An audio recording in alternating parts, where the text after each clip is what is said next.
दोस्तों आज मैं आपको बताने वाला हूँ मध्य प्रदेश के उन 5 बड़े नेताओं के बारे में जो 2023 में मुख्यमंत्री बनने के प्रबल दावेदार थे। आखिर इन्हें मुख्यमंत्री क्यों नहीं बनाया, क्या आइए जानते हैं इस वीडियो में। और ये 5 नेता बीजेपी के ही हैं क्योंकि बीजेपी ही जीती थी। नंबर 5 पर आते हैं ज्योतिरादित्य सिंधिया जी। 2020 में जब मध्य प्रदेश की राजनीति में 8 की तीव्रता का राजनीतिक भूचाल आया था, तब इस भूचाल के असली सूत्रधार यही थे। सिंधिया जी ने कांग्रेस का हाथ छोड़कर बीजेपी का कमल थामा और कमलनाथ जी की 15 महीने पुरानी सरकार को एक ही झटके में धराशायी कर दिया। इस बड़े एहसान के बदले दिल्ली में उन्हें केंद्रीय नगर विमानन मंत्री बनाया गया। उन्होंने हवा में उड़ने वाले जहाज़ों को तो सही रास्ता दिखाया, लेकिन 2023 के एमपी विधानसभा चुनाव में सबकी निगाहें फिर सिंधिया जी पर टिक गई। राजनीतिक गलियारों में यह चर्चा जोरों पर थी कि क्या ग्वालियर के श्रीमंत के सिर पर भोपाल का मुकुट सजने वाला है। ग्वालियर चंबल क्षेत्र में सिंधिया जी का दबदबा और रसूख किसी से छिपा नहीं है। 2023 के चुनाव में उनकी साख दांव पर लगी थी। अगर उनके गढ़ में बीजेपी ज़्यादा सीटें जीतती तो सीएम कुर्सी पर उनका दावा सबसे मजबूत हो जाता। उनके पास युवा चेहरा था, विकास वाली सोच थी और एक हाई प्रोफाइल औरा था। लेकिन फिर सवाल उठा कि ज्योतिरादित्य सिंधिया जी को सीएम क्यों नहीं बनाया गया। इसका सबसे बड़ा कारण था बीजेपी का कैडर कल्चर। सिंधिया जी 2020 में ही कांग्रेस से बीजेपी में आए थे।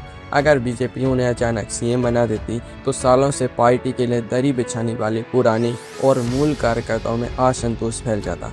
इसके अलावा दिल्ली हाईकमान सिंधिया जी को केंद्र की राजनीति और नागरिक उड्डयन मंत्रालय में ही बनाए रखना चाहता था। लेकिन रुकिए, अगर आपको लगता है कि सिंधिया जी का बाहरी होना ही सबसे बड़ी रुकावट था, तो नंबर 4 वाले नेता का दांव देखकर आपके होश उड़ जाएंगे। उनका एक ही बयान भोपाल से दिल्ली तक आग लगा देता था। नंबर 4 पर आते हैं कैलाश विजयवर्गीय जी। बीजेपी के सबसे दबंग, बेबाक और मुंहफट नेताओं में से एक है। कैलाश विजयवर्गीय जी का नाम इस लिस्ट में ना हो, यह तो मुमकिन ही नहीं था। मालवा क्षेत्र के बेताज बादशाह और बीजेपी के राष्ट्रीय महासचिव कैलाश विजयवर्गीय जी को जब पार्टी ने इंदौर 1 सीट से चुनाव मैदान में उतारा तो उन्होंने पहला बयान ही ऐसा दिया कि सब हक्के बक्के रह गए। उन्होंने सरेआम कहा, मैं सिर्फ विधायक बनने नहीं आया हूँ, पार्टी मुझे कोई बड़ी जिम्मेदारी देगी। अब बड़ी जिम्मेदारी का राजनीतिक मतलब तो एक बच्चा भी समझता है। कैलाश जी को संगठन का जादूगर माना जाता है। पश्चिम बंगाल में टीएमसी के गढ़ में जाकर बीजेपी का परचम लहराने में उन्होंने दिन रात एक कर दिया था। मालवा निमाड़ में उनकी पकड़ इतनी मजबूत है कि वो उंगली पर चुनाव नचाने का दम रखते हैं। संघ के बड़े नेताओं से लेकर दिल्ली दरबार तक उनकी सीधी पहुंच थी। अब सवाल दोस्तों यह है कि इतना कॉन्फिडेंस होने के बाद भी कैलाश विजयवर्गीय जी को सीएम क्यों नहीं बनाया गया। असल में कैलाश जी की यही बेबाकी और हाई प्रोफाइल आक्रामकता उनके आड़े आ गई। बीजेपी नेतृत्व एक ऐसा सीएम चाहता था जो शांत स्वभाव का हो और दिल्ली के निर्देशों को बिना किसी सवाल के लागू करे। कैलाश जी का अपना एक अलग गुट और भारी कद था। उन्हें सीएम बनाने से पार्टी के अंदर गुटबाजी बढ़ने का खतरा था। लेकिन कहानी में असली ट्विस्ट तो आगे है। नंबर 3 पर जो नेता हैं उनके नाम पर तो दिल्ली के बंद कमरों में सबसे गंभीर चर्चा हुई थी।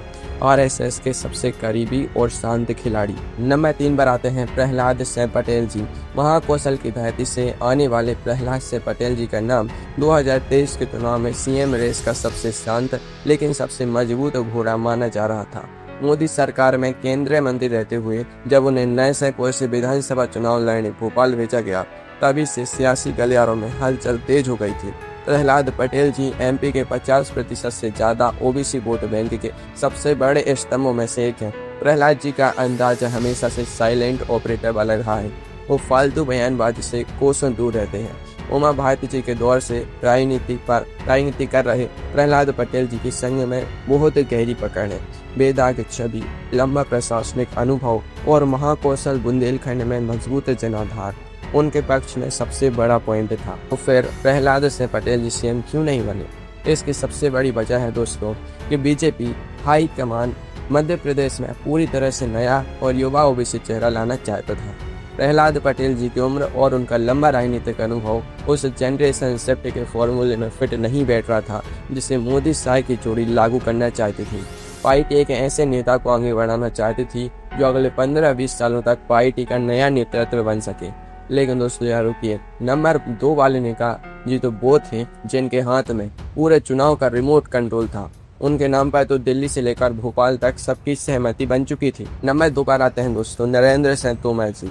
केंद्र में कृषि मंत्री रहते हुए देश के बड़े बड़े सियासी तूफान झेलने वाले नरेंद्र सिंह तोमर जी को जब 2023 में एमपी इलेक्शन मैनेजमेंट कमेटी का संयोजक बनाया गया और दिमनी सीट से चुनाव में उतारा गया तो साफ संदेश था कि दिल्ली ने अपना सबसे भरोसेमंद मोहरा मैदान में उतारा है।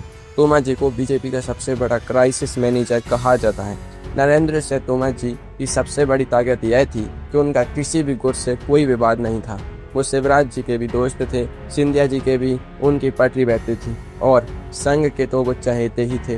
राजपूत समाज में उनका भारी प्रभाव था और उनके नाम पर कोई भी वीटो लगाने की स्थिति में नहीं था। एग्जिट पोल के बाद तो मीडिया ने उनके नाम पर लगभग मुहर ही लगा दी थी। नरेंद्र सिंह तोमर जी को सीएम क्यों नहीं बनाया गया?